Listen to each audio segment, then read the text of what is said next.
आर्यसाम बानासुर के सामने नहीं टिक सकते, आप ही को जाना चाहिए। ससुर श्री।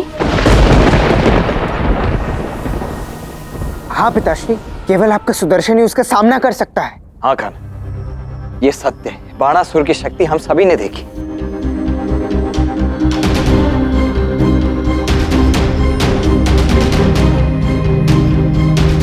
ठीक है, यदि मेरे पास जो शस्त्र है वो इतने शक्तिशाली हैं, तो यही सही। मैं अपने सारे शस्त्र सांब को देता।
लो सांब, सुदर्शन ही नहीं, मैंने तुम्हें अपने सारे अस्त्र शस्त्र प्रदान किए हैं। यदि बानासुर से संग्राम में तुम्हें इसकी आवश्यकता पड़ती है तो इसका उपयोग अवश्य करना।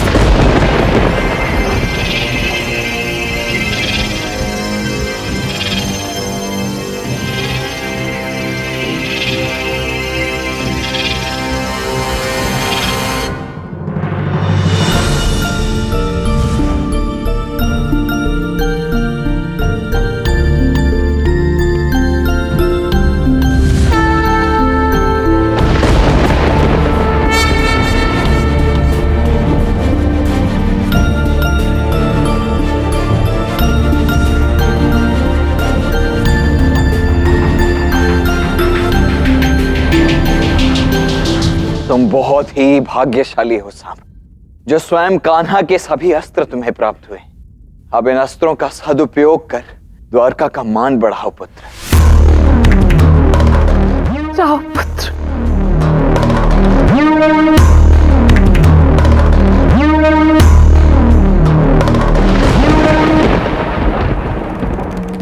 ठीक है, यदि यही आप सबकी इच्छा है तो मैं जाऊंगा बाणासुर के पास उसका सामना करने।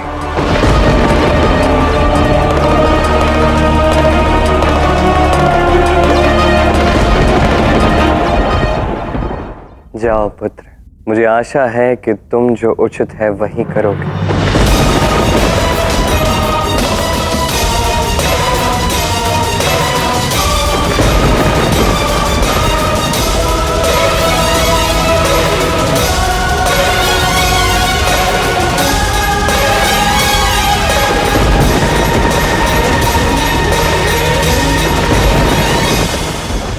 कृष्ण ने अपने सारे अस्त्र साम को दे दी।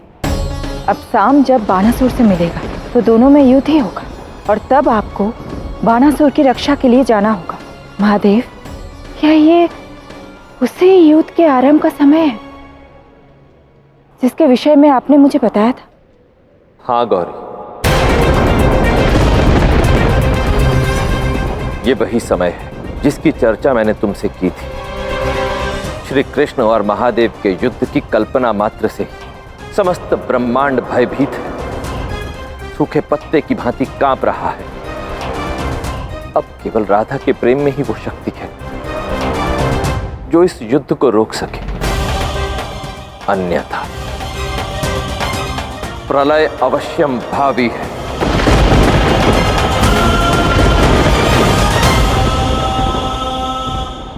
आर्य साम, क्या आप सच में जा रहे हैं?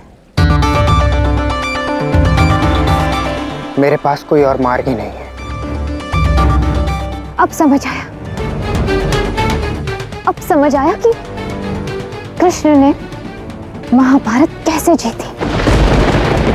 कूटनीति खेल गए हैं वो अपने ही पुत्र से। आज मुझे कुछ विचित्र आभास हो रहा है। पिताश्री ने अपने सारे शस्त्र दे दिए मुझे मेरी रक्षा के लिए। एक अच्छे पिता की बात है। नहीं, अब देख नहीं रहे हैं, यही तो कूटनीति है। वो आपसे छल कर रहे हैं। स्वयं जाना था किंतु आपको भेज रहे हैं।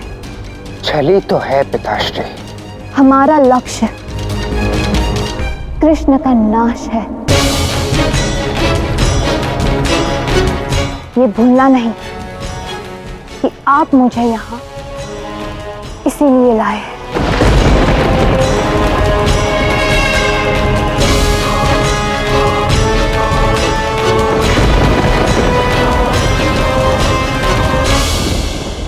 कृष्ण, तुमने तो कहा था कि बाणासुर को प्रेम से समझाना होगा, किंतु तुमने तो अपने सारे अस्त्र साम को दे दिए।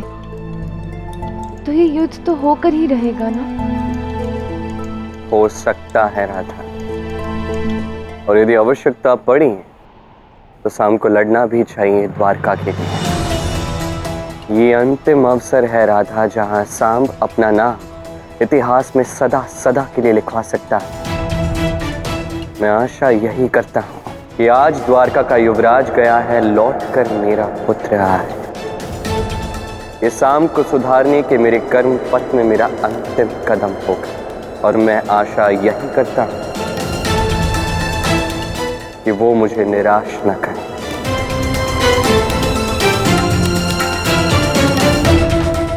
मेरी भी यही प्रार्थना है कृष्ण कि साम स्वर्ण से कुंदन बनकर निकले।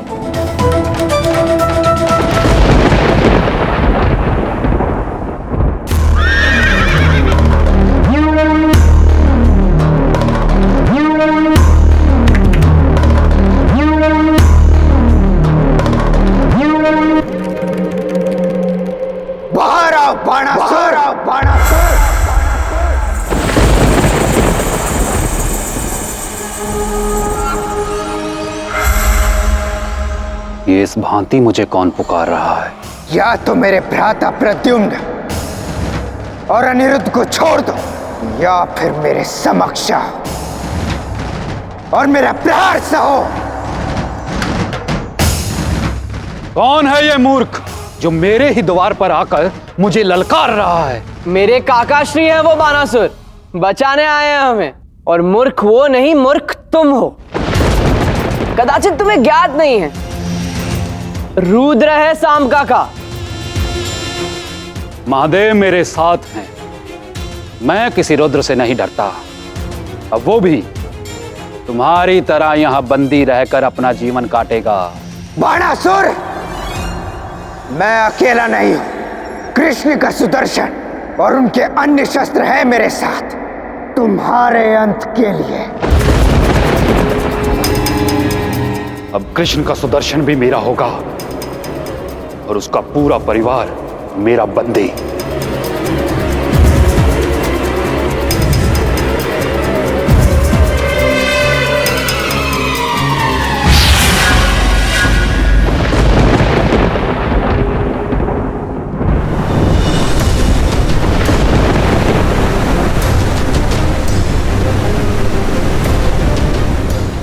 क्या कर रहे हो कृष्ण?